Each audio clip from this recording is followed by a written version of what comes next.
నమస్తే, welcome to our channel. నేను సిరి.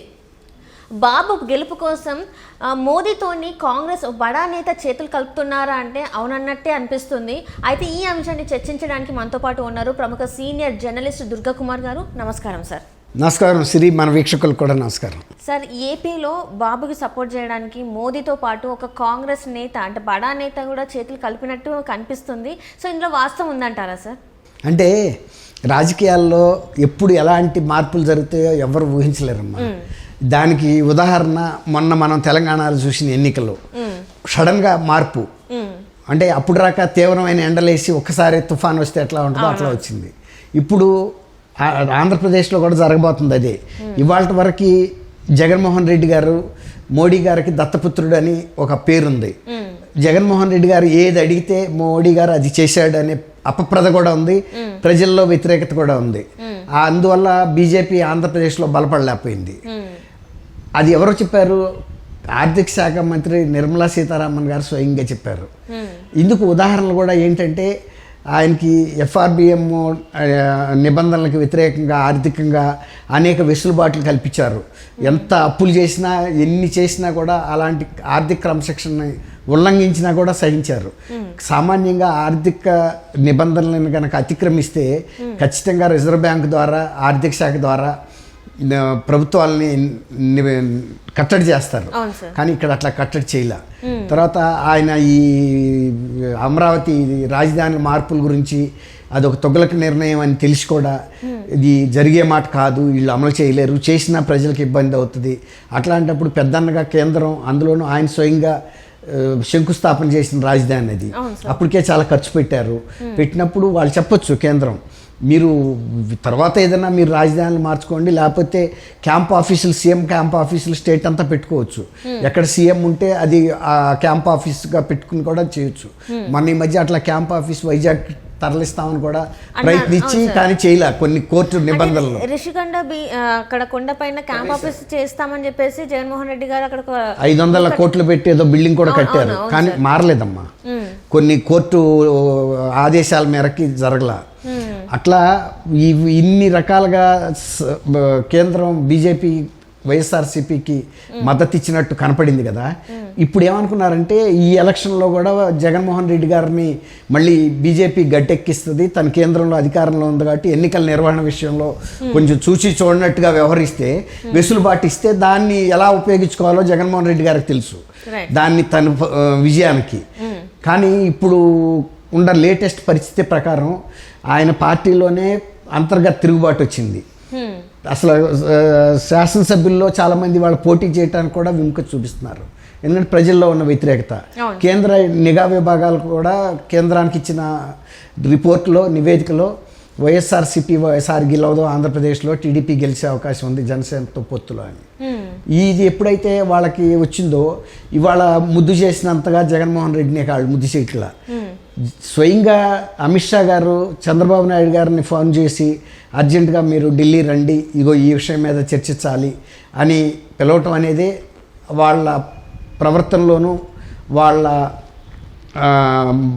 విధానంలోనూ మార్పుకి ఒక సూచిక.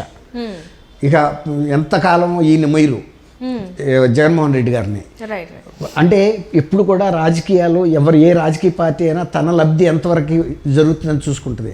అంతేగాని శాశ్వతంగా ఈ మనిషిని కిందసారి మనం మద్దతు ఇచ్చాం కాబట్టి జీవితకాలం భుజాల మీద ఎక్కించుకు మోయాలనుకోరు. అంటే ఇప్పుడు బీజేపీ బలంతోనే, బీజేపీ అండతోనే ఇప్పుడు 10 ఏళ్ల పాటు బెయిల్ మీద ఉన్నారు ఏపీ ముఖ్యమంత్రి అని చెప్పేసి. ఈ బెయిల్ మీదనే ముఖ్యమంత్రి అయిన ఏకైక వ్యక్తి జగన్మోహన్ రెడ్డి గారే. దీనికి అంత కారణం బీజేపీ ప్రభుత్వమే అన్నారు కదా సార్. ఇప్పుడు మళ్ళీ కూడా వెళ్ళి మళ్ళీ చంద్రబాబు నాయుడు గారు బీజేపీతోని పొత్తు పెట్టుకోవడం అంటే ఇది ఏ రకంగా చూడాలి సార్? మీరు ఆయన బీజేపీ అండదండలతో ఇవాళ ఉన్నాడు, కానీ దానివల్ల బీజేపీకి వచ్చిన లాభం ఏమీ లేదు. బీజేపీ మీరు అన్నట్టు విమర్శలను ఎదుర్కొంది. ఒక ఆర్థిక నేరగాన్ని సపోర్ట్ చేస్తున్నది బీజేపీ అని. ఎవరో ఎందుకు, ఆ పార్టీకి మాతృగా భావించే ఆర్ఎస్ఎస్ సంస్థ కూడా మొదటి నుంచి హెచ్చరికలు చేస్తుంది బీజేపీకి. మీరు జగన్మోహన్ రెడ్డి లాంటి నమ్మకం లేని వ్యక్తిని అవినీతి ఆరోపణలు అవినీతి కేసులు ఉన్న వ్యక్తిని మీరు సపోర్ట్ చేస్తూ మరొక వైపు మేము అవినీతి మీద పోరాటం చేస్తున్నామని ఎలా చెప్పుకోగలుగుతారు? మీరు అటువంటి వ్యక్తితో స్నేహం మీకు మంచిది కాదు. గతంలో కూడా బీజేపీకి తెలుగుదేశం సపోర్టర్గా ఉంది. ఒక విశ్వసనీయమైన మద్దతుదారు అనేది ఒక బిరుదు కూడా అద్వానీ, వాజ్పేయి గారు లాంటి వాళ్ళు కూడా చంద్రబాబు నాయుడు గారికి ఇచ్చారు. అంటే రాజకీయ లబ్ధి చూసి ఆయన సపోర్ట్ ఇవ్వడం, విత్డ్రా చేసుకోడు. ఒక పార్టీని ఒక వ్యక్తిని నమ్మాడంటే స్థిరంగా ఒక నమ్మకమైన పార్ట్నర్, భాగస్వామిగా ఉంటాడు ప్రభుత్వంలోని. అట్లాంటి విశ్వసనీయత ఉందని వాళ్ళిద్దరూ గమనించారు. ఆర్ఎస్ఎస్ కూడా గమనించింది. ఏ వ్యక్తినైనా జాతీయ స్థాయిలో ఇప్పుడు కేసీఆర్ గారు ఉన్నారు, బీఆర్ఎస్ పార్టీ పెట్టాడు. పెట్టిన తర్వాత అనేక రాష్ట్రాలకు వెళ్ళొచ్చాడు. ఎక్కడా కూడా ఆయనకి పాజిటివ్ రెస్పాన్స్ రాలా. ఎందుకు రాలేదంటే గతంలో ఆయన సోనియా గాంధీ గారితో రాష్ట్ర విభజన సమయంలో ఇచ్చిన హామీని ఆయన నిలబెట్టుకోకుండా క్వైట్ వ్యతిరేకంగా చేశాడు ఇక్కడికి వచ్చి. అంటే కాంగ్రెస్లో తన పార్టీని విలీనం చేస్తా అన్నారు, కానీ ఎక్కడ చేయలేదు. తన ఒక దళితుడిని ముఖ్యమంత్రి చేస్తా అన్నాడు, చేయలేదు. ఎన్నో ఉన్నాయి ఇట్లా అమల్లోకి రానివి చాలా ఉన్నాయి. బేషరతుగా విలీనం చేస్తానన్న మనిషి ఇక్కడ ప్రత్యర్థిగా వచ్చి పోటీ చేశాడు. ఇవాళ కాంగ్రెస్ని 10 ఏళ్ల పాటు అధికారానికి దూరం చేశాడు. అట్లా ఇవాళ పార్టీ తనంతట తను నిలబడటానికి ఎంతో కష్టపడాల్సి వచ్చింది.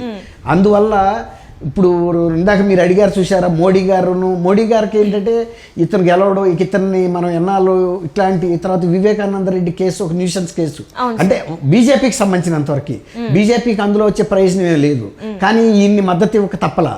ఆ కేసులో కూడా చాలా బదనామైంది బీజేపీ. అంటే న్యూసెన్స్ అంటే వాళ్ళకి లబ్ధి చేరలేదు, ఇతనికి లబ్ధి కలిగింది.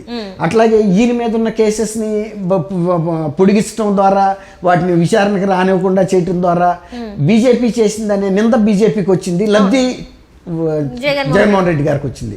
కాబట్టి బీజేపీ ఇట్లాంటి వ్యక్తిని మోసి లాభం లేదని దూరంగా పెట్టింది. మీరు ఇందాక అడిగారు, మోడీ ఆయన్నే టార్గెట్ చేశాడు, కాంగ్రెస్ పార్టీ. రాహుల్ గాంధీ మరి వాళ్ళ పార్టీలోంచి విడిపోయి ముఖ్యమంత్రి ఇవ్వలేదని వాళ్ళ పార్టీని పడగొట్టి ఆయన ముఖ్యమంత్రి అయ్యాడు. తర్వాత ఆయన మీద రాజశేఖర్ రెడ్డిని చంపిన దాంట్లో రాహుల్ గాంధీ, సోనియా గాంధీ కుటుంబ పాత్ర ఉందంటున్నాడు. వాళ్ళని అంతకులు చేశాడు. ఇక్కడ చంద్రబాబు నాయుడిని అంతకులు చేశాడు వాళ్ళ బాబాయ్ కేసులో. అంటే ఆయన వాళ్ళ తండ్రి కేసులోనే వీళ్ళని జరిగింది. తండ్రిదేమో ప్రమాదంలో చనిపోతే వాళ్ళని అంతకులు చేశాడు. కుటుంబంలో వ్యక్తులేమో వివేకానంద రెడ్డి గారిని చంపితే వీళ్ళని అంతకులు చేశాడు. ఆయన మీద ఎప్పుడు నిందేసుకోడు, ఇతరుల మీద నిందేయటం అనేది ఆయనకు బాగా అలవాటు అయిపోయింది, ప్రజలను నమ్మించడం అలవాటు అయిపోయింది. అందువల్ల రాహుల్ గాంధీ కూడా ఆయనకు ఒక గుణపాఠం చెప్పదలుచుకున్నాడు. ఈ కాంగ్రెస్ పార్టీతో పెట్టుకుని కాంగ్రెస్ నిందలేసిన ఆయన్ని మేము ఎట్టి పరిస్థితుల్లోనూ గుణపాఠం చెబుతామని.